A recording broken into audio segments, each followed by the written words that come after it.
এই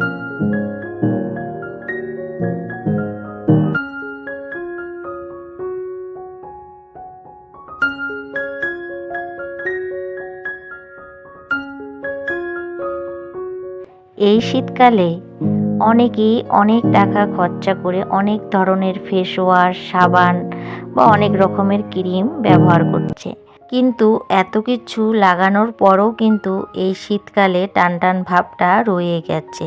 ঘরে থাকা জিনিস দিয়ে যদি আমরা হোম রেমেডি তৈরি করি আর সেটা আমাদের মুখে বা শরীরে লাগাই, তাহলে ক্ষতি কী? তো ওটা আমাদের বাজারের থেকে কিনে আনার থেকেও অনেক ভালো। তো এরকম একটা রেমেডি তোমাদের সঙ্গে শেয়ার করব, অবশ্যই তোমাদের কাজে দিবে, তার সঙ্গে তোমাদের স্কিন নরম এবং সফট হবে। তো চলো কি এমন হোম রেমেডি আছে সেটা তোমাদের সঙ্গে শেয়ার করি।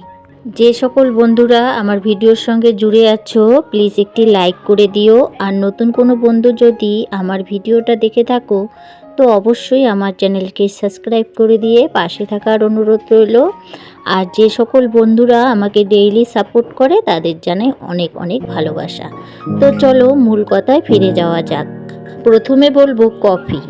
কফি আমাদের ত্বকের জন্য অনেকটা উপকারী। যেমন কফি আমাদের অনেকজনেরই প্রিয়, তেমন কিন্তু কফি আমাদের ত্বকের জন্য অনেক প্রিয়। তো কফি কিন্তু আমাদের ত্বককে ভালো রাখতে সাহায্য করে। 1 চামচ কফি নিতে হবে, তার সঙ্গে আর কি মেশাতে হবে সেটাও বলছি। 1 চামচ অলিভ অয়েল বা নারকেল তেল, আধা চামচ চিনি, তার সঙ্গে 2 ফোঁটা মধু। এই 4টি উপকরণ একসঙ্গে মিশিয়ে পরিমাণ মতো 5 মিনিট রেখে দাও। 5 মিনিট বাদে সেই মিশ্রণটা তোমরা আলতো হাতে তোমাদের মুখে লাগিয়ে নাও, আর তার সঙ্গে আস্তে আস্তে 5 মিনিট ধরে একটু একটু করে ম্যাসেজ করো। 5 মিনিটের মতো ম্যাসেজ করার পরে 5 মিনিট রেখে দাও মুখের মধ্যে। তারপরে উষ্ণ গরম জলে মুখটা হালকা করে ধুয়ে নাও। আর এই মিশ্রণটা ত্বককে উজ্জ্বল এবং ফর্সা করতে সাহায্য করে।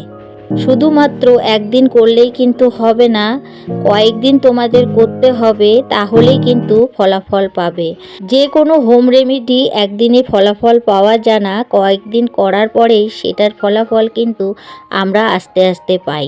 তাহলে কেন আর বাজার থেকে এই সব জিনিস কিনে এনে মুখে ব্যবহার করব আর তারপরেও ঠিকঠাক ফল পাবো না? আমাদের ঘরে থাকা উপকরণ দিয়েই কিন্তু আমাদের ত্বকের আমরা ভালোভাবেই যত্ন করতে পারি।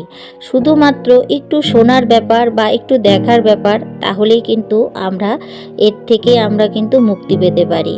তো বন্ধুরা, আজকের ভিডিওটা আমি এখানেই শেষ করছি। ভিডিওটা যদি ভালো লাগে অবশ্যই আমার চ্যানেলকে সাবস্ক্রাইব করে দিয়ে পাশে থাকার অনুরোধ রইল। আর যে সকল বন্ধুরা এই কাজটা করে রেখেছো তাদের জানাই অনেক অনেক ভালোবাসা।